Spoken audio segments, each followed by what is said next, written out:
வணக்கம். 7ஆம் வகுப்பு பாடம் எங்கள் தமிழ் இயல் 1 கவிதை பேழை.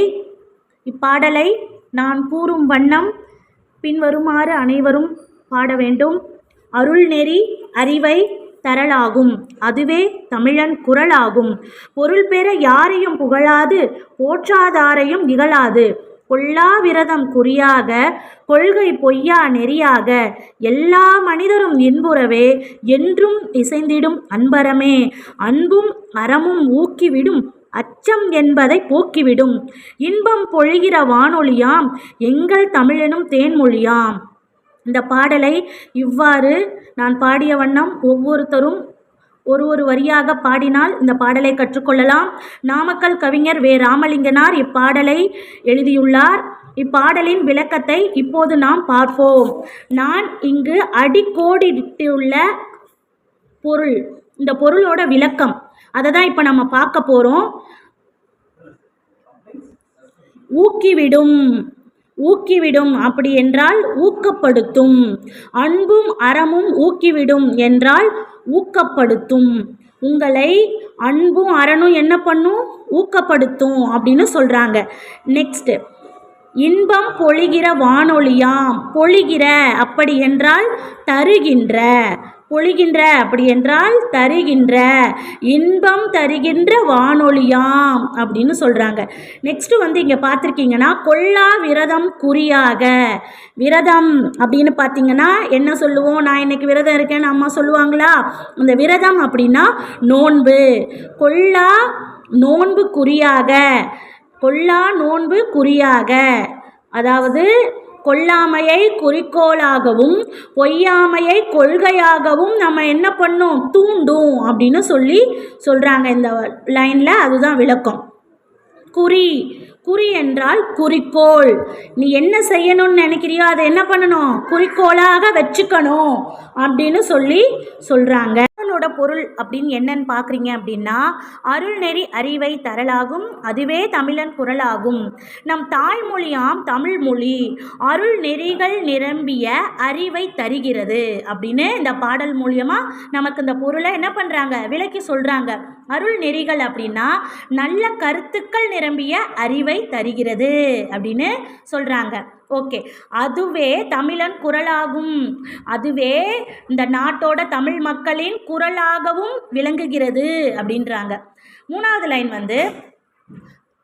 பொருள் பெற யாரையும் புகழாது, போற்றாதாரையும் இகழாது அப்படின்றாங்க. தமிழ் மொழியை கற்றோர் பொருள் பெறுவதற்காக யாரையும் புகழ்ந்து பேச மாட்டார்.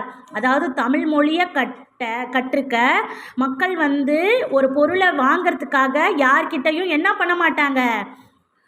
புகழ்ந்து பேசி அந்த பொருளை என்ன பண்ண மாட்டாங்க? வாங்க மாட்டாங்க அப்படின்னு சொல்கிறாங்க.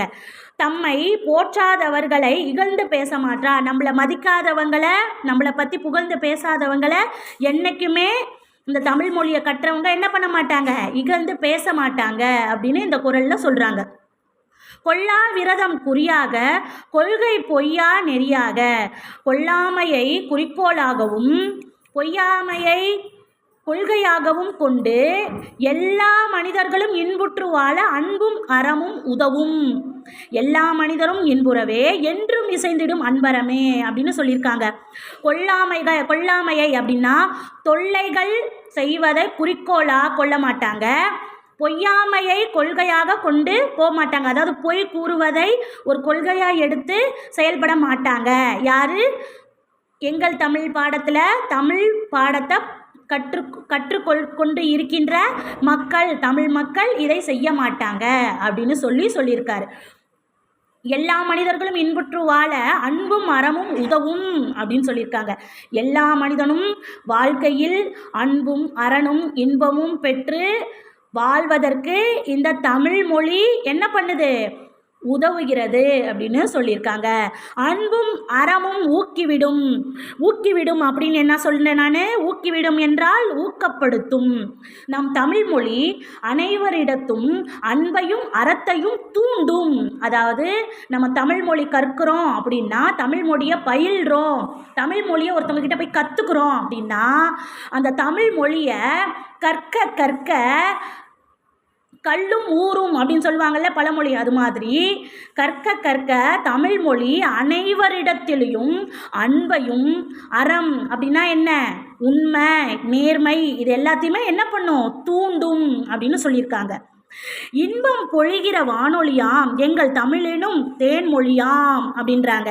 அதாவது அது அச்சத்தை போக்கி இன்பம் தரும்.